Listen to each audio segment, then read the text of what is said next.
r/NoSleep. Posted by u/RobertMort. My wife has always hated Halloween. Now I know the horrifying reason why. Phoebe has always hated Halloween. Even back when we were dating, she never came to any Halloween parties with me. I have a cold. I have a headache. I ate something bad. After we got married and moved into the suburbs, she wouldn't even join me handing out candy to trick-or-treaters. I'm going to sleep, she'd say, even though it was only 6 o'clock. She'd even ask me to leave the house because I was making too much noise. I let it slide. Until Anthony was born.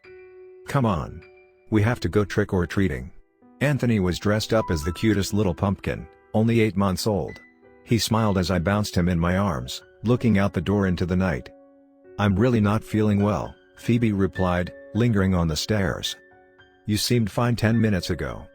Well, I don't feel well now. I don't believe you. It was mean, but I was annoyed. She'd given me the same excuses for 8 Halloweens in a row. It wasn't coincidence. She didn't deny it, just looked past me, into the night. Why do you hate Halloween? Is it because your parents were so strict? I know you weren't allowed to trick-or-treat, growing up. Can't you just take Anthony alone? I want to go as a family. She glanced again at the darkness gathering outside. Then she pressed her lips into a thin line. I'm sorry. But I don't feel good. A heavy silence settled between us. She came down the stairs, wrapped her arms around both of us, and patted Anthony softly on the head. I love you both. Have fun tonight. From the way her voice slightly wavered, I could have sworn she was on the verge of tears. But she turned away, and in a flash of dark hair, she was already upstairs. The same dance happened over and over again, every year. Anthony was soon wearing Mutant Ninja Turtles and Star Wars costumes instead of pumpkins, but Phoebe still refused to go trick-or-treating with us. Every year we had the same discussion. I asked her to come. She insisted that she was feeling ill. She went upstairs to our bedroom and locked the door. Anthony and I headed out onto the sidewalk, candy buckets swinging. Except, on the evening of Halloween 2021, we came home early. Anthony had tripped and skinned his knee. So less than an hour after we left we were hobbling home. As we rounded the bend onto Maple Avenue, I saw that the light in our room was on. Phoebe hadn't gone to sleep like she said she was. I helped Anthony with the wound, set him up in front of the TV, and then charged upstairs. I was mad. She must have heard us come home, must have heard Anthony crying in the kitchen, and she didn't even come down to check on us? Whether her aversion to Halloween was psychological, or some sort of moral religious thing, it had to stop. But as I got to the top of the stairs, I froze. Phoebe's voice was coming from our room. She was talking to someone. I tiptoed to the door and pressed my ear against it. I couldn't make out what she was saying, but her voice was low, fast, soft. Like she was trying not to be heard. My body went cold. I turned the doorknob, but it was locked. Phoebe, let me in. The light coming from under the door went out. I know you're in there, I shouted. Seconds ticked by. A clatter sounded from behind the door. Then, finally, it opened. Phoebe darted out, quickly closing the door behind her. She looked significantly worse than just an hour ago. Her skin was pale and deep bags under her eyes. You shouldn't be home this early, she whispered. Who's in there with you? No one. She glanced back at the closed door. You and Anthony need to get out of here. Now. What's going on? Mike. She was cut off by a soft thump. Someone was knocking on our bedroom door. Something about the knocks made my whole body go cold. They were slow, methodical, like the person on the other side had all the time in the world. Who's in there? I whispered. She glanced back at the door again, her eyes wide. Do you remember the time I got a really bad asthma attack? I told you about it when we first started dating. How I was in the hospital for weeks, how I almost died. Thump. Thump. What's that got to do with anything? I should have died. But I didn't. And now, every Halloween, I have to give it some of my life, in payment. Without another word, she pushed the door open. In the center of the darkened room stood a towering form. Black robes hung off its thin frame, trailing on the ground. A large jack-o'-lantern sat on its shoulders, its eyes flickering amber, the mouth cut into a wide grin.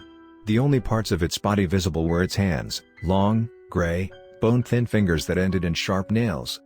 It stood in the center of the room, absolutely still. Phoebe turned away from me. She walked towards the thing, her legs shaking underneath her. The jack-o'-lantern raised a bony finger and touched her forehead. And then it crumpled into a mass of black fabric at her feet. Phoebe turned around. Her mouth stretched into a wide grin as her eyes locked on mine. Then she stepped toward me, emitting a horrible, guttural laugh. I ran out of the bedroom. "Anthony," I shouted. Finding him still in front of the TV, I grabbed him and ran outside. We leapt into the car and peeled out of the driveway. In the rearview mirror, I could see her, its silhouette in the upstairs window, watching us. Next story of this video. Posted by /RobertMort. A police officer came to my door. Thump thump thump.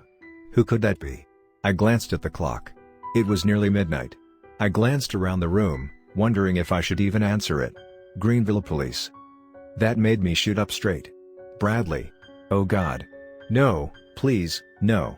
I told him Chicago was too dangerous. Told him it wasn't worth the salary. Please don't let it be Bradley. My poor, sweet boy. I raced down the stairs as fast as I could. I could see the officer's uniform through the windows on either side of the door, see his badge sparkling in the porch light. My heart sunk through the floor. Oh God, please, not Bradley. Mrs. Giovanni? I opened my mouth. Nothing came out except a horrible squeaking sound. I'm sorry, there's been a terrible accident. No, no, no. A car accident on the turnpike, and your husband. He didn't make it. The blood drained from my face. My husband? I'm so sorry, ma'am. My heart pounded in my chest. Blood rushed in my ears. I gripped the door frame as my legs grew weak underneath me. No, it can't be. It can't. He took off his hat, cast his eyes downward in respect. May I come in? I glanced back into the house. The warm golden light from the lamp shone across the carpet, the rocking chair stood still. I swallowed, closed my eyes, and took a deep breath in. This can't be happening. The world seemed to spin around me. I gripped the door frame harder, steadying myself, trying to swallow the panic rising in my throat. My husband can't be dead. Because he came home 2 hours ago.